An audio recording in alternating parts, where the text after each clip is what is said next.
Well, hello, welcome or welcome back to my channel, and today we're going on an adventure. Yes, you guys are coming with me on my trip to Edinburgh. Edinburgh, the capital of Scotland, beautiful, beautiful city. I am going up there to capture some spooky autumnal content. There is some bookish content, there are some ghostly goings on, and I want you guys to come with me. So this is going to be the vlog of my journey. I'm going to show you as much of my trip as possible. I'm going to take you to events. I'm going to take you to places that you can visit, that if you decide to go there, you might go, oh, that looks nice. I live down in Kent, in England, so this is going to be a long journey. I'm taking the train, and I'm traveling with my darling friend Emma, and we are going to, I'm going to be getting on the train to London, and then it's a straight shot train from London to Scotland. The main reason for me going on this trip is that I was invited to the book launch of How to Kill a Witch, written by the Witches of Scotland. This trip is also partly supported by the lovely people at Visit Scotland, because autumn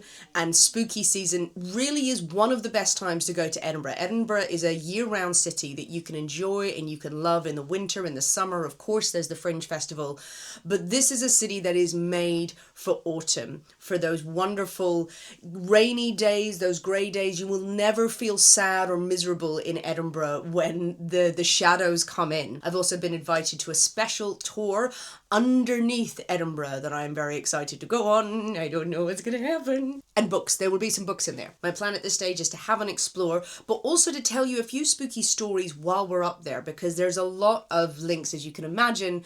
Edinburgh, ghosts, literary references, but also a lot of true crime and weird tales that I know about. So I'm going to take the opportunity, if I can, fingers crossed, if I've left this in, this is what's happened, to tell you some stories on location, which will be fun, which will be on the fly. I need to pack, so let's go.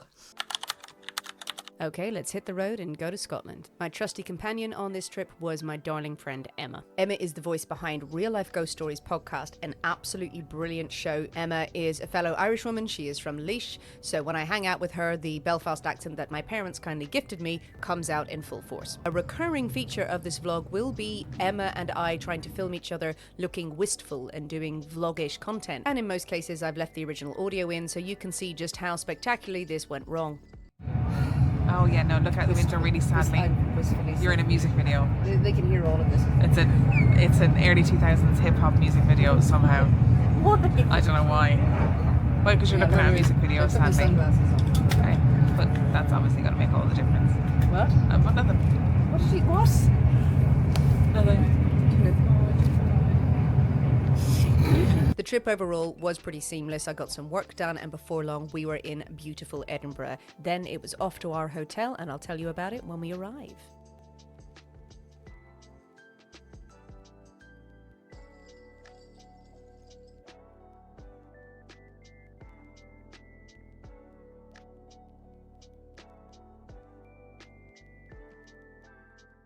We've arrived in Edinburgh. Here I am in my hotel room. Now, this has very kindly been... My hair is weird. Okay, just arrived in Edinburgh, just checked into our hotel room. So this part of the stay really kindly is partially supported by Visit Scotland. So Visit Scotland are funding some of my trip because I'm going to be profiling Edinburgh, so very, very grateful to them. And I'm going to show you around. So I'm staying at the Kirkyard Marriott Hotel in Edinburgh. Let's have a look around. Yep. Big, the size of this bed, I appreciate the size of this bed. That is a big king size bed. That's all for me. That is all for me. We got a nice, and we got the standard, we got the good hotel stuff. We've got the chair, we got the nice comfy chair. Yes, very nice table. Art, good art. There it is. Wardrobe, absolutely top class wardrobe there.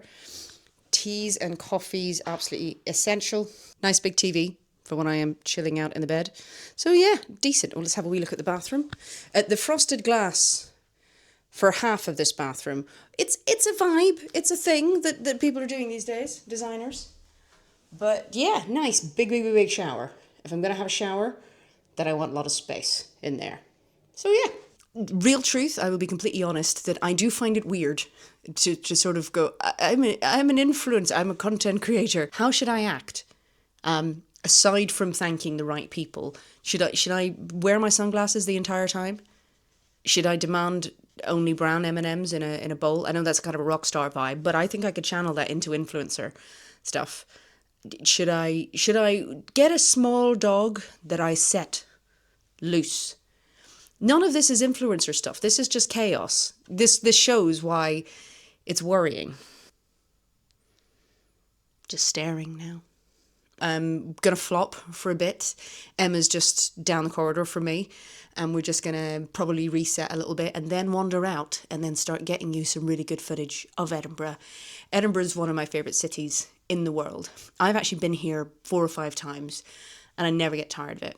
I came here many times with my husband because his band was playing during the Fringe. He's in a folk rock band, and we had great times just playing little gigs, and I would sort of follow them around. I've come up and played as a musician, again off the back of that, and I've just visited the Fringe as well. And it's just a gorgeous city, and we're outside of the main festival, which is when thousands upon thousands upon thousands of people descend upon the city. But it's so beautiful. All of the pictures you've seen, if you've never been to Edinburgh, they do not do it justice. It is just as beautiful and more. I have been recording this leaning right over in the camera. I may edit this and go, what was I thinking, given that I've just spent 4.5 hours on a train. See you later. Time for us to wander out in search of dinner and obviously get some shots of the Goth Rocket, also known as the Walter Scott Memorial. We did try to get into Dishoom, Edinburgh. There was too long a wait. Then we managed to get a table at Le Petit Beef Bar. There's no way I can say that without it sounding weird. Le Beef Bar, Le Beef Bar. This is actually a chain. I wasn't aware of it, but a beautiful little restaurant specialising in beef. Steak frites, that's exactly what we wanted. Very nice ambience, very, very strong cocktail game here. Emma had a sweeter raspberry one. I had one with mezcal, one of my personal favourites, and it was delightful. And now here is Emma trying to film me looking nonchalant and drinking my cocktail without me absolutely corpsing every single time. Oh, this is really candid. This is really candid. Just fucking drink out of your drink, will you? Trying to look wistful and mysterious.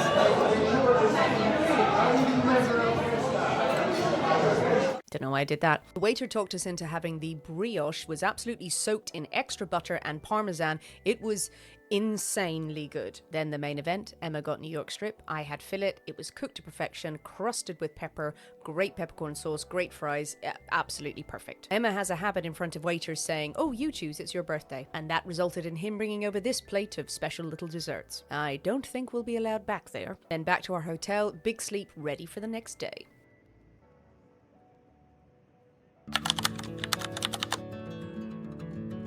Waking up fresh as a daisy, looking like an angel. Yeah, I'd already put on my makeup, I just got into bed for this shot. Shunning the hotel breakfast, me and Emma went across the road to a beautiful cafe for very good coffee, a frittata, a bun, to gaze at the beautiful bookshop across the road that I would be frequenting later, and we packed up and headed straight for Old Town. Our hotel was about a 15-minute walk away from the city centre, really convenient, and it was a chance just to stroll up the Royal Mile. We had a wander, we stopped by this protest taking place for Palestine, and we explored the alleyways, the shop fronts, just the little nooks and crannies before heading down to Victoria Street. Ah, the historic red bits. That red one. It's been here for centuries.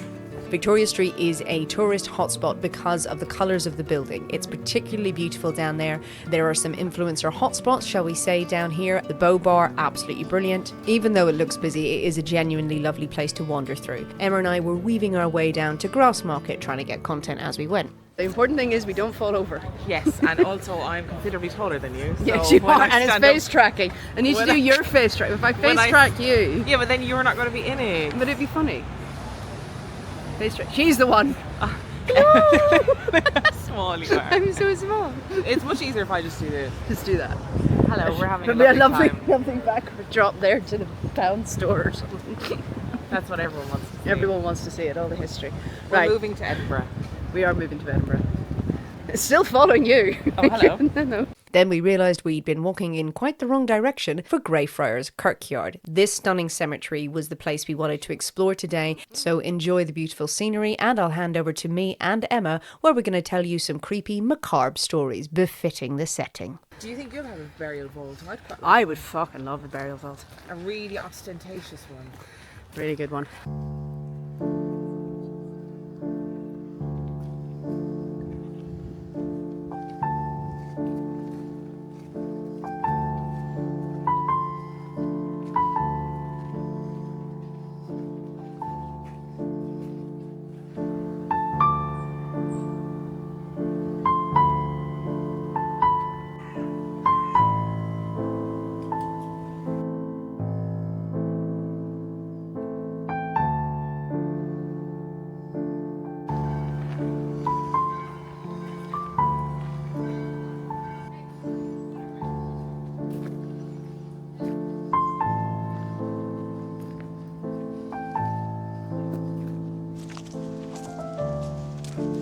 very good crows here.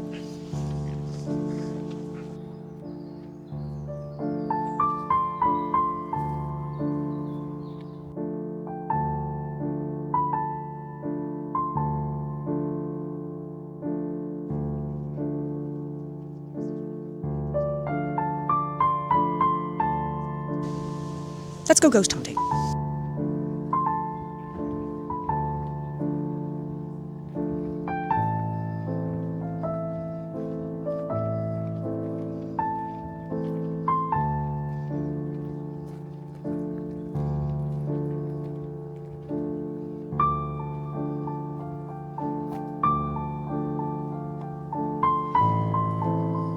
We are sitting dangerously next to Mackenzie's mausoleum, which is meant to be one of the most haunted places in wherever.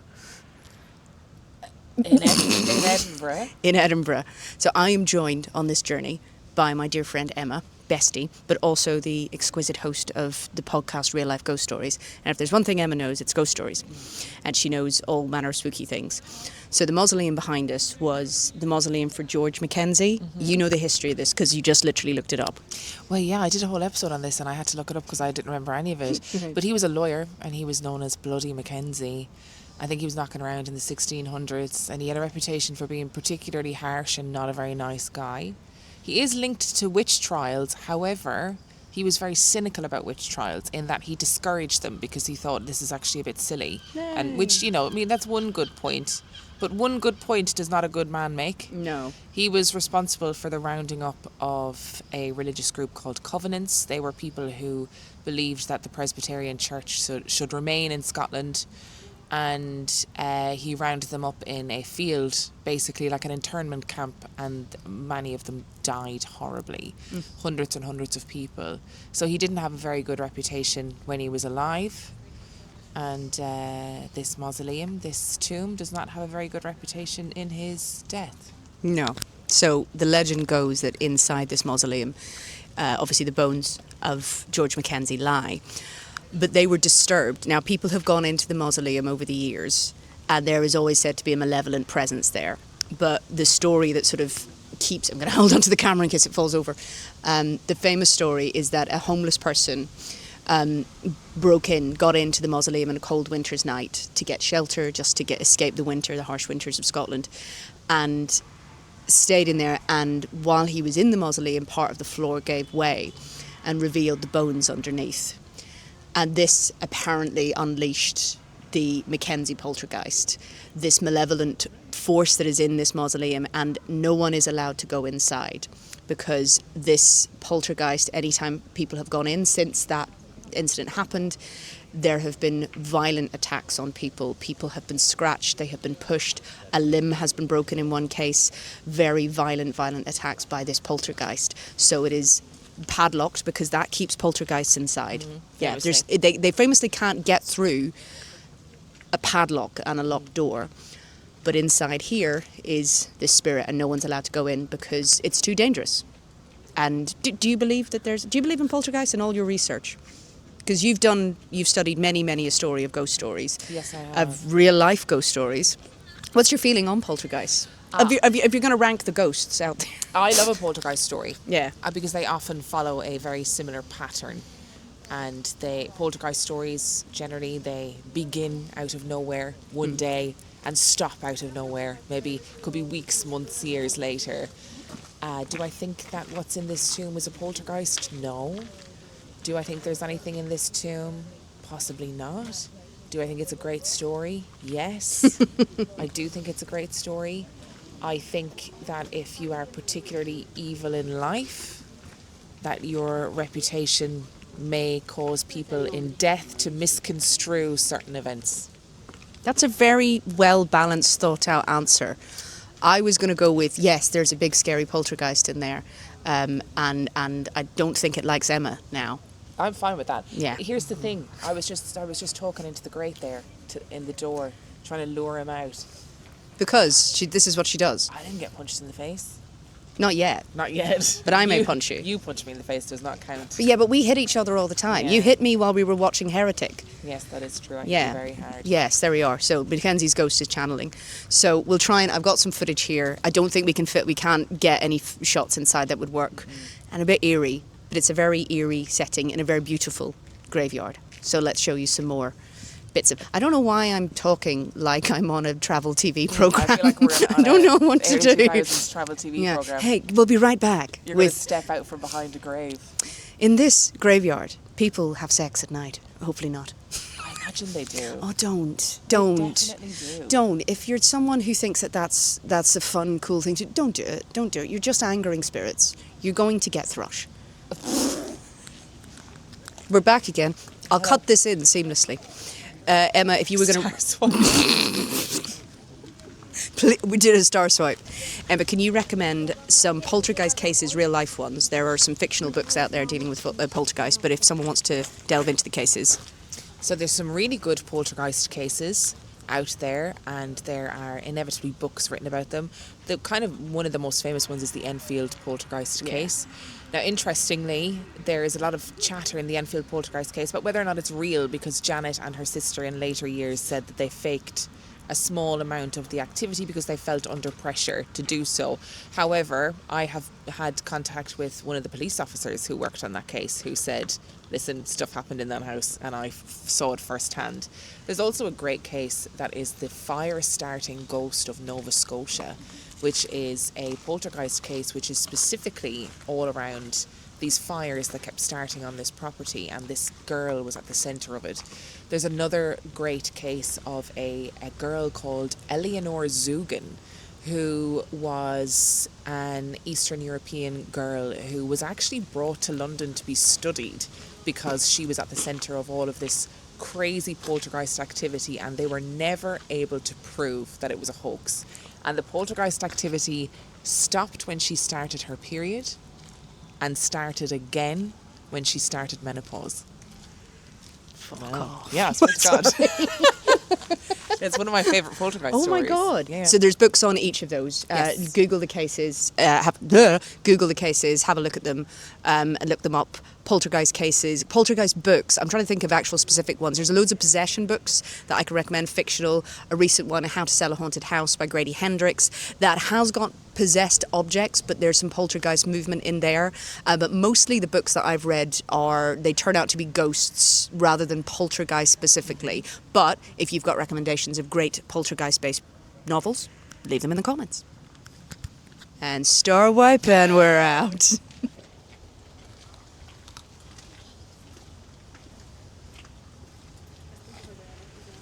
One of the wonderful quirky things that you can see in Greyfriars that I personally love is this.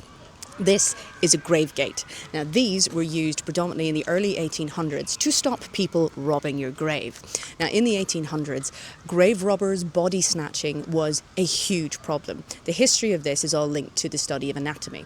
When anatomy studies grew in their popularity, when more students were examining the human body rather than guesswork, which had taken place for a very long time, people needed to actually get corpses and work out how everything worked. As you can imagine, it seems crazy today to think that there was a point where people went, oh no, we actually need to do that. And relative to history, apart from if you go back to the Egyptians and the Grecians where they did some work, there was a long period of history where you couldn't examine a dead body because people thought that was an act against God. It would destroy your chances of getting into heaven if you messed with the corpse. You have to go to your God, your heaven, wherever it is, you have to go whole.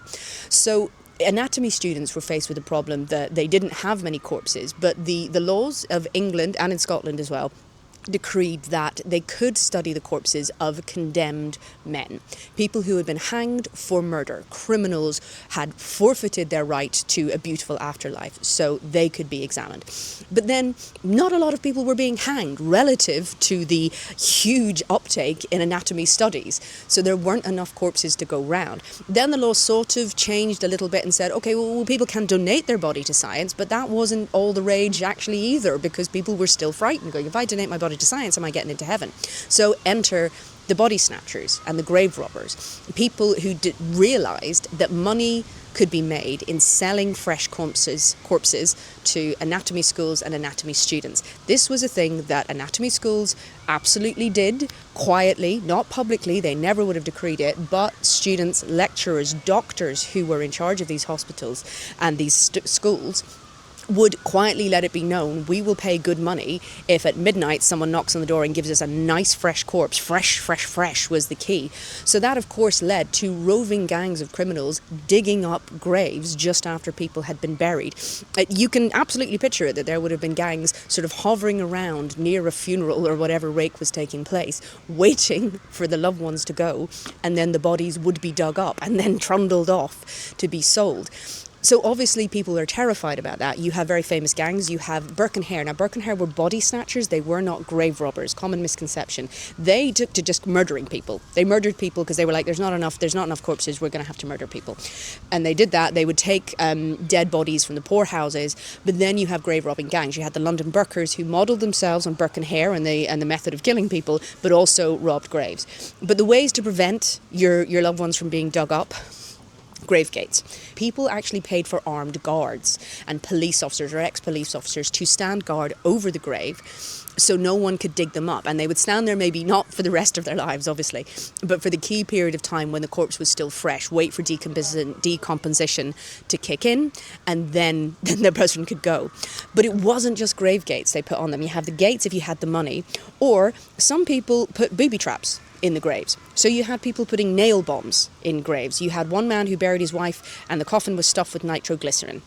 And he reasoned, I would rather my wife was blown to bits and whoever was trying to dig up her grave was blown to bits than she go to the anatomist's table and benefit medical science. That wasn't the thinking at the time, but there we go.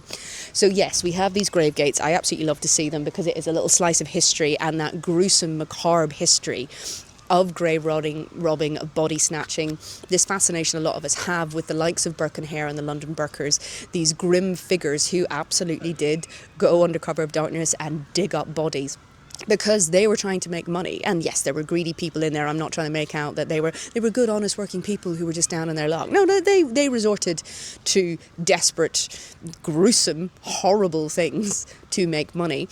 The anatomy schools were absolutely paying them. The anatomy schools were paying them. Yes, maybe there'd be a lecturer who was paying them and had taken the decision. They never got punished. The grave robbers and the body snatchers, a lot of them were rounded up. They were executed. They were thrown in jail. They were tormented, whatever happened. Or they got the repercussions.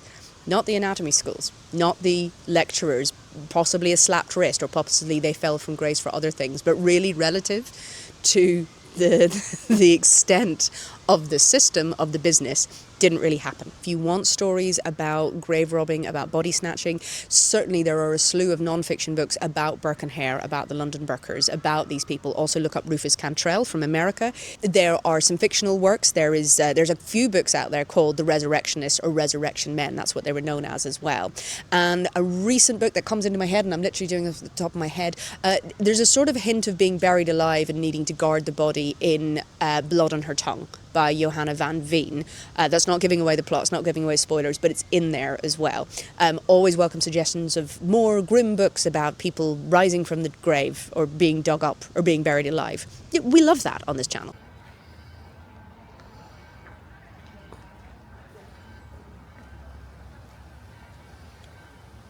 Do you want to wistfully film together? Yeah. Just put my wistful face on.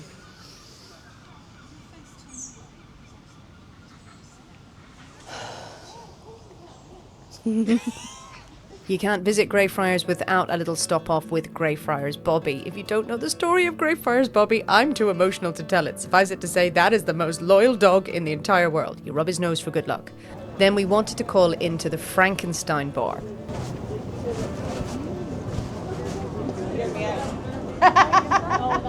Hear me out for Emma there. This bar is, as it sounds, it's dedicated entirely to Frankenstein. The story of Frankenstein, Frankenstein's monster. You have films showing on the screen throughout the day. You have some very good rock music playing. They have great drinks, great food. We only stayed for a quick pint, but we were there in time to see this special display of the monster coming to life.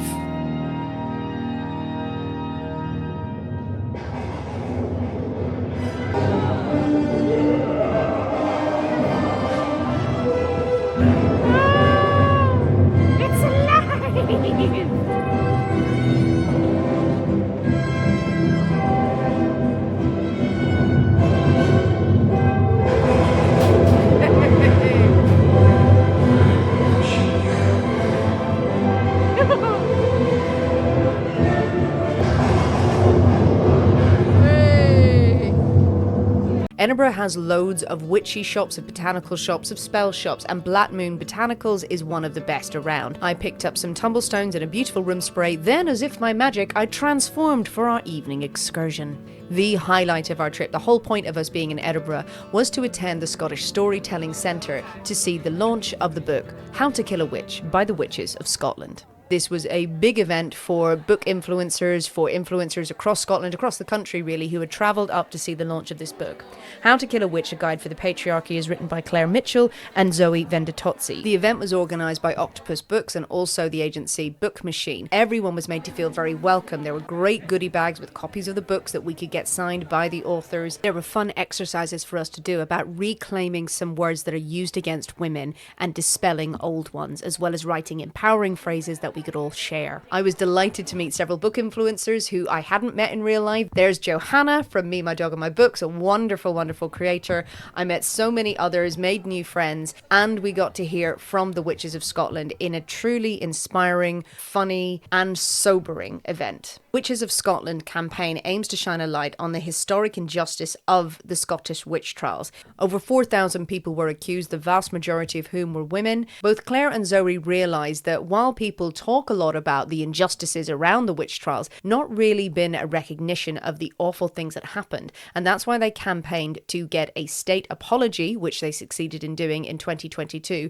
They created the Witches of Scotland tartan, which the women are wearing in this footage. Absolutely stunning. There's a long waiting list. And they have written this book that breaks down the entire process. It is witty and horrifying in equal measure. I didn't film all of the lecture because I wanted to sit and absorb it, and I didn't think that that was very polite. One question I asked the panel was around the prevalence of witches appearing in fiction these days, and what advice they would give to writers who want to tell the witches' stories without falling into cliche or without too lightly handling the horrific history of these women. Their takeaway was, know your history, make sure you know what you are talking about and you have studied it very well. They also had a great idea. They said, how about a book that is told from the perspective of a woman who informed on another woman? That is what the patriarchy did. The event was truly special, and if you wait to the end of this vlog, you will hear more from me reflecting on the evening and what we have learned from the Witches of Scotland and campaigns like this. After this event, me and Emma were pretty wiped out from the day. We were fixated on getting a big bowl of noodles and getting an early night. Day 3, our final day in Edinburgh. I woke up at about 6 a.m. for no good reason, so decided to take myself off for an early morning walk so I could get some pictures and soak up the scenery. If you can get out and about in the city around this time, you will have it mostly to yourself. I mean, of course, there's still people around, but perfect time of day for me. The early morning light really makes you appreciate the beautiful architecture of Edinburgh, all of the colours coming from Princess Street Gardens, the different hues as the trees are turning for autumn. Absolutely peak. Another wistful shot, I decided to film myself looking out at everything and then bopping up to the camera. I'm listening to Hades Town while I was filming this. That's what I'm singing along to. Now, it being early in the morning, I decided I needed some coffee and was looking for a bougie coffee spot and found one with The Milkman. I noticed this was one of the only places open at 7 a.m, but when I arrived, I saw that it was actually incredibly popular. The coffee and the pastries are exceptional, very good. It's also a very cute spot where clearly a lot of influencers like to sit in the window, and I didn't know that. I was sitting in the window covering myself in pastry flakes and coffee. I was not being glamorous. I tried to film myself. There you go. It didn't really work out. There were people there primed and ready to get the shot in the window, and I was ruining it for them because I was just sitting there going, I'm having my coffee. It being so early, I took the opportunity to wander up the length of the Royal Mile to get a few more photos, to just look at the scenery. I did a little bit of filming for one of my TikTok channels outside the Deacon Brodie alleyway. That's the story of Dr. Jekyll and Mr. Hyde. If you don't know about it, head over to my TikTok and maybe I'll tell you over there. But once the civilized world decided to wake up, I had one place I wanted to go. Right next to our hotel is the bookshop Topping and Company. This is a bookshop I've wanted to visit for ages. Simply look at the inside. So many shelves, so many ladders. All a girl wants is a library with a ladder system. That's all we want. Please don't bring us flowers. You can get free tea and coffee, as I understand it, in the shop as you're browsing. I did not partake. I was caffeined up. Beautiful spots to sit and to read, to stare out of the window. I hit up the horror section and bought myself just a few little books, including this one by Stephen Graham Jones. Emma was doing some work in her room, so I took myself on a solo walk down to Leith. Leith is the port on the north shore of Edinburgh. It is obviously steeped in history being a port, but it is a lovely place to get coffee, to shop. I called into Argonaut Books, another independent bookshop, and picked up a copy of Leech, which has been on my list for a little while. And then I wanted to pay a visit to Portal. This is another magic witchy shop that had come highly recommended to me, and it is absolutely worth a visit if you're in Edinburgh. It's in this tiny, perfect little building, and it is jam-packed full of gems. The people who run it could not have been nicer. I couldn't resist buying even more little cards, little gifts for friends in there. Absolutely lovely. Then I fueled up on coffee, went back to meet Emma, and we headed out for some lunch. I hadn't had anything since that pastry at 7 in the morning, and I was ready to eat a horse. We bagged a table at the Outsider. This is a restaurant that kept flashing up on all of our searches. It's pretty central to Old Town, which made us a little bit nervous, thinking, is it too much of a tourist trap? But actually, we had a lovely meal there. We sheltered in here with our meal and a few glasses of wine from the rain, and then we were heading out to our big event for the evening. We had a date to keep with Mercat Tours to explore the ghosts hidden beneath Edinburgh's streets. We were very kindly invited to join their Hidden and Haunted tour, which takes you through some of the Edinburgh streets but mainly explores the underground vaults. The underground vaults are famous for the number of ghosts they are home to. The stories of these ghosts are legendary. Emma has even covered some of them on her podcast. So we slipped down into the vaults with our fantastic guide, Sophie. This was seriously eerie, seriously creepy. It is incredibly quiet down there. All of the stories told to us allegedly came from people who had been on previous ghost tours. We heard tales of the Watcher, a woman in black who holds bloody rags and apparently crawls across the ceiling. We watched candlelight flicker. We felt the air turn cold. It was incredibly eerie, incredibly atmospheric, and definitely I got a sense, even though I am a skeptical person, the sense of something there. In one of the rooms where the white lady is supposed to be, yeah, I didn't like it in there. Absolutely did not like it, was very happy to leave. Mercat Tour do a variety of history and ghost tours, and they also have a huge amount going on over Halloween. So if you're heading to Edinburgh for October, they are well worth your visit.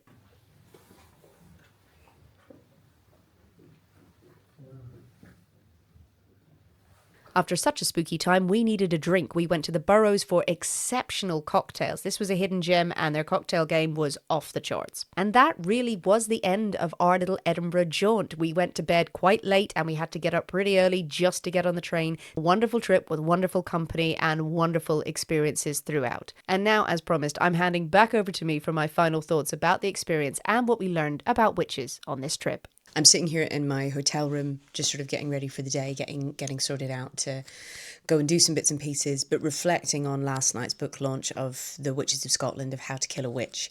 So you heard my voiceover there of what we did at the event.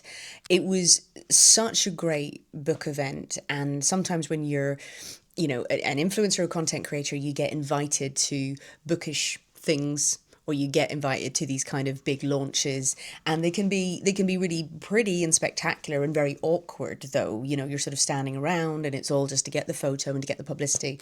And this was just such a wonderful event. There was none of this kind of let's just get as much publicity as we possibly can without any care in the room at all. It was a wonderful place, the Scottish Storytelling Centre, really lovely venue. We were surrounded by content creators who were all in great form, very friendly. We're all quite awkward and insular people, but there was a lot of love in the room. Listening to Claire and Zoe doing the talk, they were so inspiring. They're wonderful, wonderful people. And if that is a sign, another reason to pick up the book. These women are so funny and they're so cool. I think we were all looking at them going, I want to be them. Just to be that cool and insightful and witty and passionate about their subject.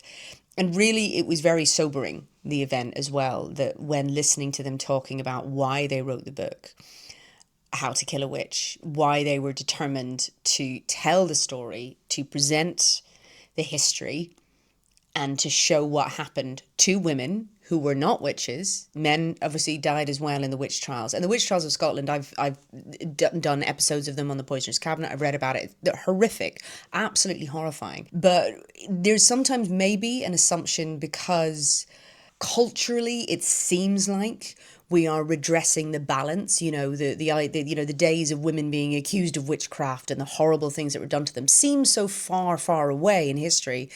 Yeah, maybe need to think about that. But, witchcraft and witchy stuff is cool. Culturally speaking, it's very easy, it's very consumable. Women reclaiming the story. There's lots of books out, there's lots of fictional books that are described as, a feminist look at witchcraft. And sometimes those are just purely entertainment. They're not particularly works of feminist history. Doesn't have to be, you can have it for entertainment. But I think there can be an assumption that we know how bad it was and we're reclaiming that, and everyone's going, no, witches were actually cool. And it's so much more than that. It needs to go so much deeper. And a book like How to Kill a Witch, which I've been dipping into and reading, and it's fascinating, it's a brilliant history book and funny and witty and powerful. This is the stuff that people do need to read and do need to embrace, that really, as the women were saying at this event, that there aren't memorials to these women. There's a tiny one at the Edinburgh Castle, just sort of marking that this is where they were executed. Some of them were innocent. None of them were witches, pal. There aren't memorials. There wasn't an acknowledgement of what happened. There wasn't an apology. And the Witches of Scotland campaigned and got an apology in 2022. From a state apology, and they created the tartan that would be a lasting memorial, a lasting memorial, a nod, a permanent sort of symbol of what happened to them and the fight to have their names cleared, to have them pardoned, to remember that these were women, not witches. The history of witchcraft is the history of women, and the chilling thing from that talk was just yet again reiterating what happened then can happen now. Everyone was very sobered when the women explained that when Roe versus Wade occurred, the overturn, that happened in America, that Matthew Hale was quoted in some of the sources and the references. Matthew Hale was part of the witch trials in the 1600s. He was cited as just sit with that for a minute. And it was a really good talk about that, but also how you can frame women's history, the history of the so-called witches, the way they have been written about, the way that they are still commemorated in certain places is not right. It really does need a serious look at it, because it's kind of like, oh, witches, they're funny, put on the witch's bridle, put on these things that were used to torture women. Wonderful event, and really it sort of left me here ruminating and kind of staring at a wall while various doors slam outside there, in case you can hear that. Do make sure with anything, here's my thought for the day, the books about witchcraft I'm often asked about, let's get some great witchy books, and there are some cosy, cute, easily consumable books out there that I've loved, that I really enjoy, and they're great to consume and great to escape with. But don't forget the history. If you don't know the history, if you haven't delved into it, please do. Please just take the time to read books. And this book, particularly How to Kill a Witch, is so funny and lovely and dark, and it's got so many stories in it that you will laugh and it will beggar belief. But these kind of books are so important. Yet again, thank you to Octopus Books. Thank you to the Witches of Scotland, to the lovely team at Book Machine. I'm very glad to have been here and to be up here with Visit Scotland, to be doing this as part of a trip. This has been a good, fun, spooky trip, but it also had a very serious edge to it. And I just wanted to chat about that. I may chat about this further later.